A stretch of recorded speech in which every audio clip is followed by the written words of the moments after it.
कहानी की शुरुआत होती है एक ग्रुप एक्सप्लोरर की टीम से जो साउथ अटलांटिक ओशन के बीच में होते हैं। उस शिप पर डेविड नाम का एक वेदर ऑफिसर था जो मौसम का हाल बताता है। वो लोग एक ऐसे आइलैंड की तरफ जा रहे थे जो समंदर के बीचों बीच मौजूद था। सरकार ने डेविड को वहाँ इसलिए भेजा था ताकि वो उस आइलैंड के बदलते मौसम का ऑब्जर्वेशन कर सके। डेविड को लगभग 1 साल तक वहाँ रुकना था मौसम का डेटा कलेक्ट करने के लिए। पूरा साल मौसम का डेटा कलेक्ट करने के बाद फिर उसे वापस लौट आना था। डेविड को साल भर का खाना और जरूरत का सारा सामान दे दिया गया था। कई दिन के सफर के बाद आखिरकार वो आइलैंड तक पहुंच गए। वो लोग बोट की मदद से उस आइलैंड पर उतरे। ये आइलैंड पूरी तरह से वीरान था, जहां एक परिंदा भी दिखाई नहीं दे रहा था। उस आइलैंड पर एक लाइट हाउस और एक छोटा सा घर था जहां डेविड को रहना था, क्योंकि इससे पहले भी एक रॉबर्ट नाम का वेदर ऑफिसर यहाँ रहता था, लेकिन अब उसकी ड्यूटी का वक्त खत्म हो चुका था। उसने 1 साल तक अकेले उस आइलैंड पर रहकर मौसम का डेटा कलेक्ट किया। अब उसकी जगह डेविड यहाँ पूरा साल मौसम का डेटा कलेक्ट करने के लिए रहेगा और वो पुराना ऑफिसर रॉबर्ट शिप के साथ वापस चला जाएगा। लेकिन जब पूरी टीम ने घर को विजिट किया तो वो हैरान रह गए, क्योंकि वहाँ किसी भी इंसान का नामो निशान नहीं था। कमरे के अंदर पुराने ऑफिसर का सारा सामान यहाँ वहाँ बिखरा पड़ा था। जिसके बाद कैप्टन और डेविड ने सोचा कि शायद लाइट हाउस में कोई हो सकता है। कैप्टन और डेविड बिना वक्त गंवाए लाइट हाउस की तरफ बढ़ते हैं और वो सब वहाँ एक अजीब नजारा देखते हैं। वो देखते हैं कि पूरा लाइट हाउस तेज और नुकीले लकड़ियों से घिरा हुआ था, जैसे किसी ने जानबूझकर उसे बंद कर दिया हो ताकि कोई भी अंदर न जा सके। जिसके बाद कैप्टन और डेविड ने लाइट हाउस का गेट कई बार नॉक किया, लेकिन अंदर से कोई रिस्पॉन्स नहीं मिला। आखिर में उन्होंने गेट को जोर से धक्का दिया और अंदर घुस गए। लाइट हाउस के अंदर उन्हें एक आदमी मिला जिसका नाम ग्रूनर था। जब उन्होंने ग्रूनर से पुराने वेदर ऑफिसर रॉबर्ट के बारे में पूछा तो उसने जवाब दिया कि वो तो मर गया है। वो समंदर की तरफ गया लेकिन दोबारा कभी लौटकर वापस नहीं आया। ग्रूनर की बातें सुनकर डेविड और कैप्टन दोनों चौंक गए। ये सब सुनने के बाद कैप्टन ने डेविड से कहा, अगर तुम अब भी चाहो तो हमारे साथ वापस चल सकते हो। लेकिन डेविड ने वापस जाने से इनकार कर दिया। डेविड ने सोचा अगर वो सरकार को उस आइलैंड का एक्यूरेट वेदर रिपोर्ट दे पाया तो उसे काफी मोटी रकम मिल सकती है। जिसके बाद कैप्टन ने उसे एक गन दी खुद की प्रोटेक्शन के लिए, और कैप्टन ने डेविड से कहा कि ये जगह मुझे सेफ नहीं दिखाई दे रही, अपना ख्याल रखना। इसके बाद उसे वहीं पर छोड़कर वो सब वापस चल दिए और अब ये दोबारा वापस 1 साल बाद आएंगे। कैप्टन के जाने के बाद डेविड ने घर को थोड़ा सेटल किया, रहने के काबिल बनाया। रात होने के बाद उसे ड्रॉर में एक डायरी मिली जो पुराने वेदर ऑफिसर रॉबर्ट की थी। उस डायरी में आइलैंड के बारे में बहुत कुछ लिखा था। डायरी में एक मिस्टीरियस क्रीचर के बारे में कुछ बातें लिखी गई थी, लेकिन सब कुछ साफ नहीं था। कुछ बातें अधूरी थी। डेविड हर लाइन को ध्यान से पढ़ता गया। उस डायरी में कुछ अजीब तरह के जानवरों के स्केचेस भी बने थे। डेविड को समझ नहीं आया उसने ऐसी पिक्चर्स क्यों बनाई थी। शायद वो अकेला था और टाइम पास के लिए ऐसा किया होगा। डायरी के एक पेज पर पुराने ऑफिसर के वाइफ की फोटो भी लगी थी। डेविड वह डायरी पढ़ते पढ़ते थक गया और धीरे धीरे उसकी आंख लग गई। अगली सुबह डेविड ने मौसम का डेटा कलेक्ट करना शुरू कर दिया, लेकिन समंदर के पास पहुंचते ही उसके कदम रुक गए। उसने देखा कि चट्टानों के बीच कुछ पत्थर अजीब तरीके से सजाए गए हैं और उनके बीच शेल्स रखे थे अजीब से पैटर्न में। डेविड ने सोचा शायद ये सब ग्रूनर ने किया है। वो ये सोचकर दोबारा अपने काम में लग गया। काम के दौरान जब उसने दूरबीन से लाइट हाउस की तरफ देखा तो उसे ग्रूनर के साथ एक और इंसान भी दिखाई दिया, लेकिन पलक झपकते ही वो गायब हो गया। डेविड ने दोबारा उसे देखने की कोशिश की, लेकिन फिर उसे लगा कि ये उसका वहम है। रात को डेविड अपने काम में बिजी था, तभी दरवाजे पर नॉक हुआ। उसे लगा कि शायद ये ग्रूनर है। डेविड ने उसका नाम पुकारा, लेकिन कोई जवाब नहीं मिला। हाथ में लैंप लेकर जैसे ही डेविड दरवाजे की तरफ बढ़ा तो उसके कानों में कुछ अजीब सी आवाजें गूंजने लगीं जो किसी इंसान की बिल्कुल भी नहीं थी। और फिर उसने देखा गेट के नीचे से किसी अजीबोगरीब क्रीचर का हाथ अंदर आने की कोशिश कर रहा है। वो इंसान का हाथ बिल्कुल भी नहीं था। ये देखकर डेविड के पांव तले जमीन ही खिसक गई। वो तुरंत बेसमेंट की तरफ भागा और वहां जाकर छुप गया। कुछ ही देर में वो मिस्टीरियस क्रीचर घर के अंदर घुस चुकी थी। वह छुप छुप कर डेविड को ढूंढ रही थी और डेविड बेसमेंट के एक छोटे से दरार से उसे देखने लगा। डेविड की हलचल से उस क्रीचर ने डेविड को देख लिया, जिसके बाद वो क्रीचर डेविड को मारने के लिए तेजी से उसकी तरफ भागा और दरार से उसे पकड़ने की कोशिश करने लगा। तो डेविड ने खुद को बचाने के लिए फौरन चाकू उठाकर उसकी आंख में दे मारा। वो क्रीचर चीख के भाग गई, लेकिन वो कभी भी वापस आ सकती थी। और डेविड के दिमाग में ये बात कंफर्म हो गई कि जो डायरी में क्रीचर के बारे में बात लिखी थी वह सच है। डर के मारे वो पूरी रात सो न सका। अगली सुबह जब डेविड घर से बाहर गया तो उसने रेत पर कुछ पैरों के निशान देखे जो किसी इंसान के बिल्कुल भी नहीं थे। वो निशान सीधे समंदर की तरफ जाकर खत्म हो गए थे। अब डेविड को सब समझ आ गया था कि क्यों ग्रूनर ने लाइट हाउस के चारों ओर नुकीली लकड़ियां लगाई हैं। अब डेविड जान गया कि अगर मैं इस घर में रहूंगा तो वो क्रीचर मुझे कभी भी मार सकते हैं। डर के मारे डेविड लाइट हाउस की तरफ दौड़ता है और ग्रूनर को चिल्लाकर कहता है, गेट गेट खोलो, मुझे अंदर आना है। लेकिन ग्रूनर उसे अंदर नहीं आने देता और कहता है तुझे शिप के साथ लौट जाना चाहिए था। डेविड निराश होकर वापस लौटता है क्योंकि क्रोनर उसे लाइट हाउस के करीब भी नहीं देखना चाहता था। वो उसके ऊपर पानी गिराकर उसे दूर जाने को कहता है। अब उसे खुद ही कुछ करना होगा। उसने घर की हर एक विंडो को लकड़ी से बंद कर दिया, चारों तरफ नुकीली लकड़ियों से घेरा बनाया और गेट के बाहर पुराने कागज और किताबें रखी। फिर उन पर तेल छिड़क दिया ताकि अगर वो क्रीचर वापस आए तो उसे आग से डराकर भगाया जा सके। लेकिन एक बात थी जो डेविड अब तक नहीं जानता था और ये बात उसे आज रात पता चलने वाली थी। खुशकिस्मती से उसे घर के अंदर एक पुराना बॉक्स मिला। उस बॉक्स में एक गन थी और बहुत सारी बुलेट्स। ये देखकर उसे जिंदा रहने की थोड़ी सी उम्मीद मिली। जैसे जैसे सूरज ढलने लगा, डेविड के दिल में डर बढ़ने लगा। कुछ ही देर में चारों तरफ रात का अंधेरा छा गया। डेविड गन हाथ में लिए घर के एक कोने में चुपचाप बैठा था। उसकी दिल की धड़कनें तेज थीं। तभी एक अजीब आवाज सुनाई दी और जब डेविड ने खिड़की से छुपकर समंदर की तरफ देखा तो जैसे उसके पैरों के नीचे से जमीन ही खिसक गई। उसने देखा कि सिर्फ एक नहीं बल्कि पानी में से कई सारी वही अजीबोगरीब क्रीचर्स उसकी तरफ बढ़ रही हैं। कुछ ही देर में वो सब इकट्ठा होकर कमरे का गेट तोड़ने की कोशिश करने लगे। डेविड ने तुरंत गोलियां चलानी शुरू की, जिनमें से कुछ क्रीचर्स गिरकर मर गए। डेविड को लगा कि गोली की आवाज सुनने के बाद वो डरकर भाग जाएंगे, लेकिन अपने साथियों को मरता हुआ देखकर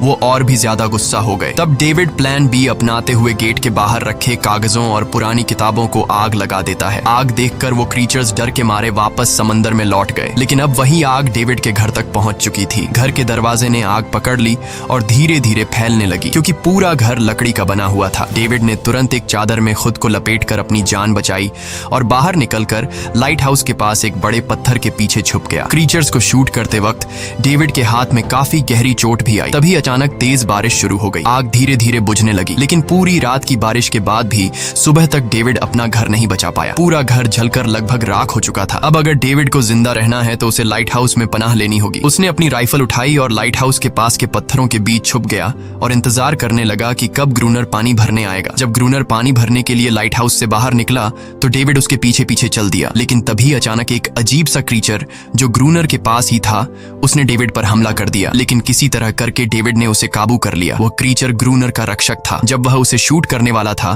तो ग्रूनर ने तुरंत डेविड को रोका और कहा, रुक जाओ, ये मेरा पालतू है। डेविड ने गोली नहीं चलाई और मौके का फायदा उठाते हुए उसने ग्रूनर के साथ एक शर्त रखी, अगर इस क्रीचर को जिंदा रखना है तो मुझे लाइट हाउस में रहने दिया जाए, नहीं तो मैं इसे मार दूंगा। जिसके बाद ग्रूनर ने हाँ कर दी क्योंकि डेविड के पास ढेर सारा खाना और गन पाउडर था। शाम होने से पहले दोनों बचा हुआ खाना लेकर लाइट हाउस लौट आए और वो दोनों आराम से सो गए। अगली सुबह वो क्रीचर चुपचाप डेविड का हाथ चाट रहा था। जब डेविड नींद से जागा तो उसने देखा कि इस क्रीचर के चाटने की वजह से उसका हाथ पूरी तरह से ठीक हो चुका है। ये सब देखकर डेविड हैरान हुआ। डेविड अब क्रोनर से इस क्रीचर के बारे में और जानना चाहता था और फिर ये सब दुनिया के सामने लाना चाहता था क्योंकि ये किसी जादू से कम नहीं था। डेविड ने सोचा, अगर इस क्रीचर का राज दुनिया के सामने हम लाते हैं तो डेविड और क्रोनर दोनों बहुत सारा पैसा और नाम कमा लेंगे। लेकिन क्रोनर को ये सब नहीं चाहिए था। वो इस आइलैंड से कहीं नहीं जाना चाहता था। क्रोनर का अब इस दुनिया में कोई नहीं बचा था। उसके लिए ये आइलैंड परफेक्ट था जहां वो अपने आप को एक किंग समझता था और अपनी मर्जी का मालिक। इसी वजह से उसने आइलैंड के कई हिस्सों में लिख दिया था, क्रोनर यहाँ का बादशाह है। लेकिन डेविड को ये समझ नहीं आ रहा था कि ये अजीब सी क्रीचर क्रोनर की फालतू कैसे बनी। तो क्रोनर ने बताया कि एक बार क्रोनर ने उसकी जान बचाई थी। वो गलती से उसके फिशिंग नेट में फंस गई थी। तब ये क्रीचर छोटी थी और उस दिन के बाद से वो क्रोनर के साथ ही रह गई। उसकी हर बात माननी शुरू कर दी। लेकिन क्रोनर एक सख्त इंसान था। वो इस क्रीचर के साथ बहुत बुरा बर्ताव करता था। क्रोनर हर दिन इस क्रीचर के साथ फिजिकल रिलेशन रखता था। क्रोनर ने बताया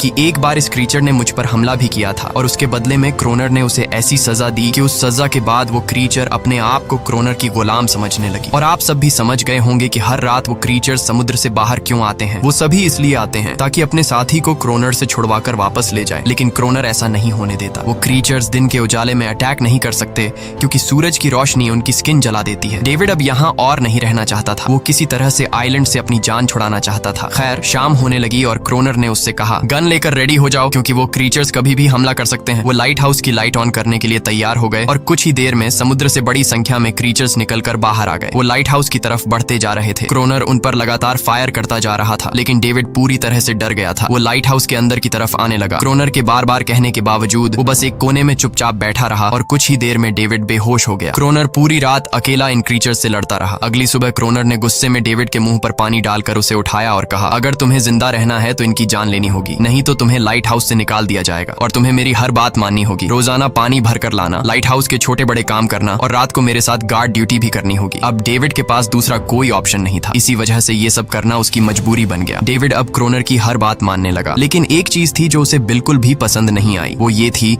कि हर रोज उस फीमेल क्रीचर को अलग अलग तरीकों से फिजिकली टॉर्चर करना। रात होती है, दोनों फिर से गार्ड ड्यूटी के लिए तैयार हो जाते हैं और एक बार फिर वो क्रीचर समुद्र से निकलकर बाहर आते हैं। लेकिन आज डेविड को डर नहीं लग रहा था। उसने क्रीचर पर फायरिंग शुरू की, मगर आज क्रोनर कुछ भी नहीं कर रहा था। वो डेविड को बाहर छोड़कर लाइट हाउस का गेट बंद कर देता है और खुद चुपचाप अंदर बैठ जाता है ताकि डेविड खुद सीख सके कि इन क्रीचर से कैसे लड़ा जाता है। इसी तरह डेविड को लड़ते लड़ते वो रात कट जाती है और सुबह हो जाती है। सुबह क्रोनर ने देखा कि डेविड लाइट हाउस के गेट के बाहर खून में लथपथ बैठा था। अब उसने सीख लिया था कि इन क्रीचर्स से कैसे लड़ना है। इसी तरह समय गुजरता गया, रातों को इन क्रीचर्स से लड़ते हुए और दिन भर क्रोनर के लाइट हाउस के काम संभालते हुए। ये आइलैंड अब उसके लिए एक बंद घर जैसा हो गया था। वो हर वक्त सोचता रहता था कि कब ये जगह छोड़कर आजादी की सांस लेगा। समय के साथ साथ डेविड का उस फीमेल क्रीचर के साथ एक अजीब सी दोस्ती बन गई थी। डेविड को उसके लिए अब बुरा लगने लगा था। अब उसे समझ आया कि अपने लोगों को छोड़कर अकेला रहना कितना मुश्किल होता है। शायद वो क्रीचर भी कुछ ऐसा ही महसूस करती थी। डेविड ने उस क्रीचर को एक नाम भी दिया, अनारियस। इसी तरह से दिन गुजरते गए और फिर एक दिन उन्होंने देखा कि इन क्रीचर्स के अटैक्स धीरे धीरे कम हो रहे हैं। डेविड सोचता है शायद सर्दियों में वो कहीं और चले जाते हैं या फिर शायद उन्हें समझ आ गया था कि इन दोनों से लड़कर कुछ हासिल नहीं होगा। लेकिन क्रोनर ने उससे कहा कि ऐसा बिल्कुल नहीं है, वो फिर से अटैक करेंगे। अब वो अपनी संख्या बढ़ा रहे हैं। कुछ और दिन ऐसे ही गुजर गए। एक रात डिनर के बाद क्रोनर और डेविड ने टाइम पास के लिए चेस खेलना शुरू किया, लेकिन यहीं पर क्रोनर से एक बड़ी गलती हो गई। वो दोनों खेल में इतने उलझ गए कि लाइट हाउस की लाइट्स ऑन करना ही भूल गए। अंधेरे का फायदा उठाकर क्रीचर्स ने उन पर अटैक कर दिया। डेविड ने देखा कि क्रीचर्स की संख्या इतनी ज्यादा थी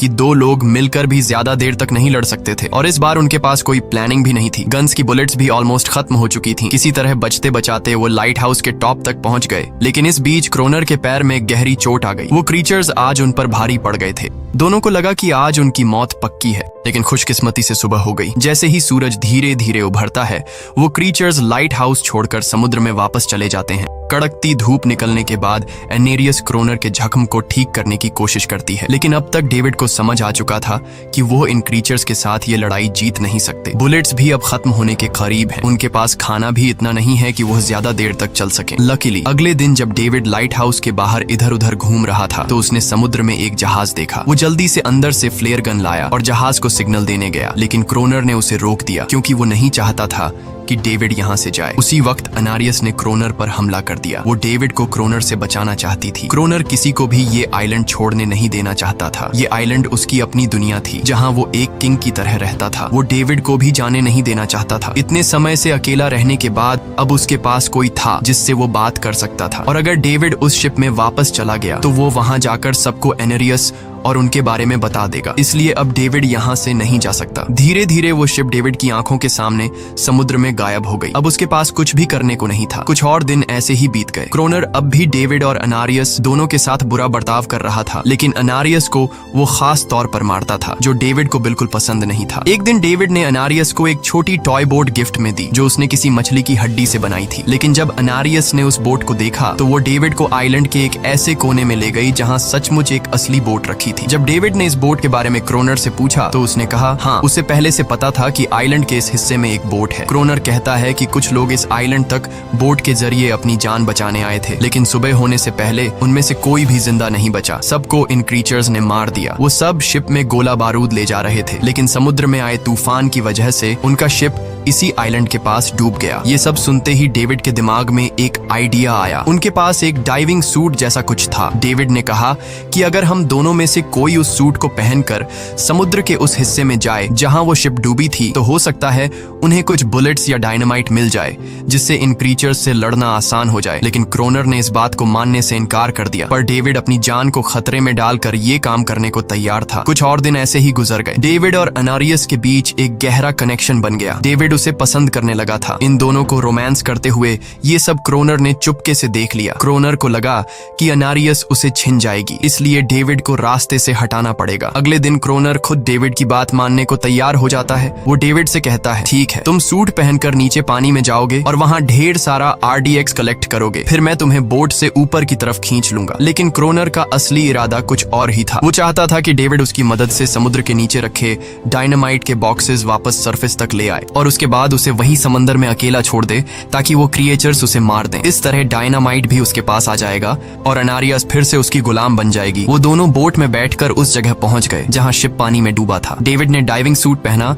और समंदर के नीचे उतर गया। नीचे जाने के बाद डेविड ने देखा कि शिप पूरी तरह तबाह हो चुकी है, लेकिन उसकी किस्मत अच्छी थी कि उसे कुछ डायनामाइट के बॉक्स मिल गए। लेकिन तभी अचानक कुछ क्रिएचर उसके सामने आ गए। क्रिएचर्स को देखते ही डेविड घबरा गया और नीचे गिर पड़ा। वो डाइविंग सूट इतना भारी था कि वह हिल भी नहीं पा रहा था और डेविड क्रोनर को ऊपर सिग्नल भी नहीं भेज पाया। क्रोनर को लगा कि शायद वह क्रिएचर्स डेविड को मार चुके हैं, लेकिन असल में वो तो सिर्फ 2 छोटे बच्चे थे। डेविड ने जैसे तैसे करके अपना डाइविंग सूट वहीं छोड़ दिया और ऊपर सतह तक खुद को पहुंचाया। उन्हें वहां कुछ पुराने बॉक्स मिले जिनमें डायनामाइट था। इसके बाद यह दोनों काम पर लग गए। उन्होंने लाइट हाउस के आसपास 2 लेयर्स में डायनामाइट बिछा दिया ताकि जब अगला हमला हो तो वे मॉन्स्टर्स को एक ही बार में खत्म कर सकें। कुछ महीने बीत गए और बर्फबारी का मौसम आया, लेकिन एक बार फिर वो क्रिएचर्स गायब हो गए। अचानक से अटैक बंद हो चुके थे, जैसे क्रिएचर्स को खबर मिल गई हो कि उनके लिए जाल बिछाया गया है, इसीलिए अब वो अटैक नहीं कर रहे थे। क्रोनर को लगा कि शायद अनारियस ने उन क्रिएचर्स को खबरदार कर दिया है, जिसकी वजह से वो अनारियस पर जुल्म करने लगा, लेकिन डेविड ने उसे रोक लिया। आखिर में दोनों ने मिलकर एक नया प्लान बनाया, लाइट हाउस का मेन गेट खुला छोड़ने का, ताकि जैसे ही वो क्रिएचर्स पास आए डायनामाइट से उन सबको उड़ा दिया जाए। डेविड ने चालाकी से काम लेते हुए अनारियस को लाइट हाउस के टॉप पर चीखने को कहा। एनरिस की आवाज सुनते ही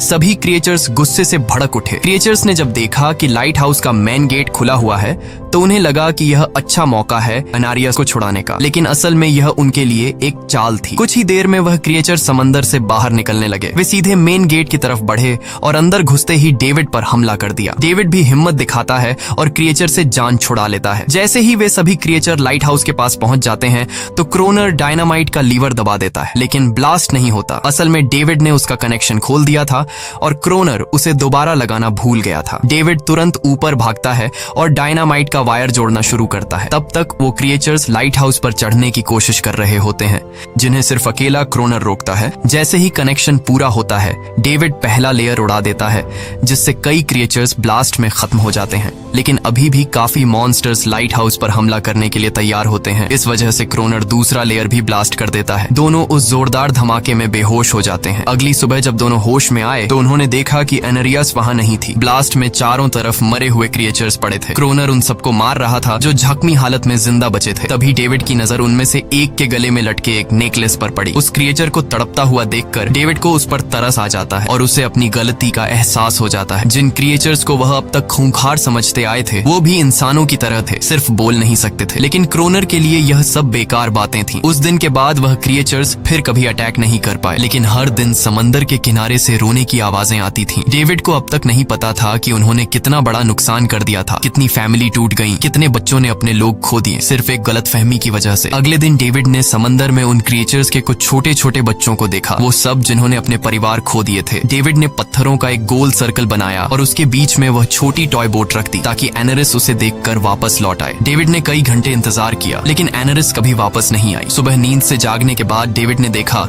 कि क्रोनर सो रहा है। क्रोनर के पास कुछ पुरानी चीजें रखी थीं, उनमें एक पुरानी तस्वीर भी थी और जैसे ही डेविड ने उस तस्वीर को देखा वह हैरान रह गया। वह लड़की जिसका फोटो उसने पहले दिन पुराने ऑफिसर रॉबर्ट की डायरी में देखा था वह कोई और नहीं बल्कि क्रोनर की पत्नी थी और फोटो में क्रोनर उसके साथ खड़ा था। असल में 1 साल पहले आए वेदर ऑफिसर रॉबर्ट मरा नहीं, बल्कि उसने अपनी पहचान बदल दी थी, यानी क्रोनर ही वेदर ऑफिसर रॉबर्ट है, बस उसने अपना नाम बदल लिया था क्योंकि अब वह कभी इस आइलैंड को छोड़ना नहीं चाहता था। ये सब देखकर डेविड ने भी यह उम्मीद छोड़ दी कि वह कभी इस आइलैंड से जा पाएगा। अगले दिन शाम को जब डेविड समंदर के किनारे गया उसने देखा कि उस सर्कल में रखी छोटी बोट अब वहां नहीं थी, लेकिन उसी जगह पर उसने एक क्रीचर का छोटा सा बच्चा देखा जिसके हाथों में वह बोट थी। डेविड ने अपने हाथ में जलती हुई लकड़ी को उस सर्कल के बीच में फेंक दिया ताकि वह दिखा सके कि उसका इरादा लड़ने का नहीं है और उसे किसी को खतरा महसूस न हो। वह उनके साथ दोस्ती करना चाहता था। कुछ ही देर बाद समंदर की लहरों से एनारिस निकलती है और उसके पीछे पूरा क्रीचर्स का ग्रुप भी समंदर अंदर से बाहर आता है, लेकिन इस बार कोई भी डेविड पर अटैक नहीं करता क्योंकि वे भी अब शांति चाहते हैं। उनका इरादा सिर्फ एक सुरक्षित जगह पाने का था अपने बच्चों के लिए। लेकिन तभी वहाँ क्रोनर हाथ में बंदूक लिए पहुंच जाता है। क्रोनर को लगता है कि अगर शांति हो गई तो उसे सबसे ऊपर होने का एहसास कैसे होगा। डेविड उसे समझाने की कोशिश करता है कि ये क्रीचर्स लड़ना नहीं चाहते, ये शांति चाहते हैं, लेकिन क्रोनर किसी की नहीं सुनता। वो एनेरियस से चिल्लाकर कहता है अंदर चली जाओ। लेकिन ये पहली बार था कि एनेरियस ने उसकी बात नहीं मानी, क्योंकि अब वह उसकी नौकरानी नहीं थी। यह देखकर क्रोनर को लगता है कि अब इस आइलैंड पर उसकी बादशाहत नहीं रही। क्रोनर खुद को अंदर से कमजोर महसूस करने लगता है, क्योंकि अब कोई भी उसका हुक्म नहीं मान रहा था। गुस्से में उसने लाइट हाउस की तरफ कदम बढ़ाए। डेविड को लगा शायद क्रोनर को अब समझ आ गया होगा कि हर एक जानवर आजादी चाहता है, कोई भी किसी का गुलाम बनकर नहीं जीना चाहता। लेकिन क्रोनर के सर से बादशाहत का भूत कहाँ उतरने वाला था। जैसे ही वह लाइट हाउस पहुंचा, उसने सिग्नल गन से एक फ्लेयर छोड़ी जो सीधा जाकर एक क्रीचर के बच्चे से टकरा गई। उस बच्चे की तुरंत मौत हो गई। सभी क्रीचर्स डर के मारे भाग गए और एनेरियस ने भी डेविड पर अपना पूरा भरोसा खो दिया। गुस्से से पागल डेविड तुरंत लाइट हाउस की तरफ भागता है क्रोनर को सबक सिखाने। डेविड उससे लड़ने लगता है, क्यों किया तूने ये सब? ये लोग तो बस शांति चाहते थे। लेकिन क्रोनर इतना हिंसक हो चुका था